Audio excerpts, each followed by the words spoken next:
আমাদের দাবি দুটা। এক নম্বরে সরকারের কাছ থেকে স্বাধীন তদন্ত কমিশনের জন্য যে প্রজ্ঞাপনটি জারি করা হয়েছে তার ভিতরে ব্যতীত এবং নম্বর সিরিয়াল বাদ দিয়ে স্বাধীন তদন্ত কমিশনকে সুস্থভাবে কাজ করার সুযোগ দিতে হবে এবং স্বাধীন তদন্ত কমিশনের তদন্তর পরে আমাদের যে সমস্ত নিরপরাধ জেলবন্দী ভাইয়েরা আছেন তাদেরকে অবিলম্বে মুক্তি দিতে হবে।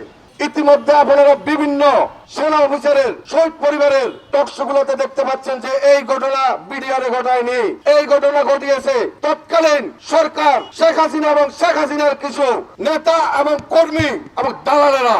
তার দায়ভার দিয়ে দিয়েছেন আমাদের বিডিআর সদস্যদের উপর। আমরা এটা তীব্র প্রতিবাদ জানাচ্ছি এবং আপনাদের মাধ্যমে আমরা এটা সঠিক বিচার চাচ্ছি। আমরাও চাই প্রকৃত অপরাধীদের বিচার হোক, আমরাও চাই প্রকৃত অপরাধীকে ফাঁসির রশিতে ঝুলানো হোক। তেমন ভাবে এটাও চাচ্ছি কোন নিরপরাধ বিডিআর সদস্য যেন ফাঁসিতে না ঝুলে অথবা বিচারের আওতায় না আসে।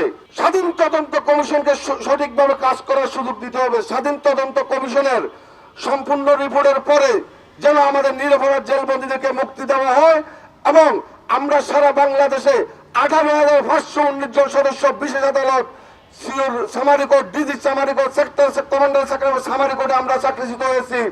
প্রত্যেককে সরকারের সকল প্রকার সুযোগ সুবিধা সহ বুঝিয়ে দিয়ে চাকরিতে পূর্ণ বহাল করার জন্য সরকারের কাছে আমরা আহ্বান জানিয়েছি এবং জানাচ্ছি। প্রিয় সেনাপ্রধান মহোদয়, আপনার কাছে অনুরোধ করছি দুইটা বাহিনী সেনাবাহিনীর অফিসারে পরিচালনা করেন, তাহলে আপনি যদি ভাবেন সেনাবাহিনীর সদস্যরা একরকম আর বিজিবির সদস্যরা একরকম বা বিডিআর সদস্যরা একরকম, প্লিজ এই ভাবনাটা থেকে বাইরে আসবেন। আপনিও আমাদের অভিভাবক, আপনি সেনাপ্রধান, আপনিও আমাদের অভিভাবক। আপনারও উচিত আমাদের দিকে তাকিয়ে সঠিক কথাটা বলা, ন্যায্য কথাটা বলা। আমরা যারা নিরপরাধ আছি, পুরো বাংলাদেশে চাকরিচ্যুত হয়েছি, জেলবন্দীরা নিরপরাধ আছে, তাদের পক্ষে কথা বলা। প্লিজ আপনার কাছে আমরা আহ্বান জানাচ্ছি, আপনি আমাদের সঠিক বিচারটা করার সুব্যবস্থা করে দেন। দয়া করে আপনি ফুল স্টপ দিবেন না। আপনি যদি ফুল স্টপ দেন, আপনার এই ফুল স্টপের মাধ্যমে আমাদের হাজার হাজার নিরীহ পরিবার ধ্বংস হয়ে গেছে এবং বাকি ভবিষ্যতে ধ্বংস হয়ে যাবে।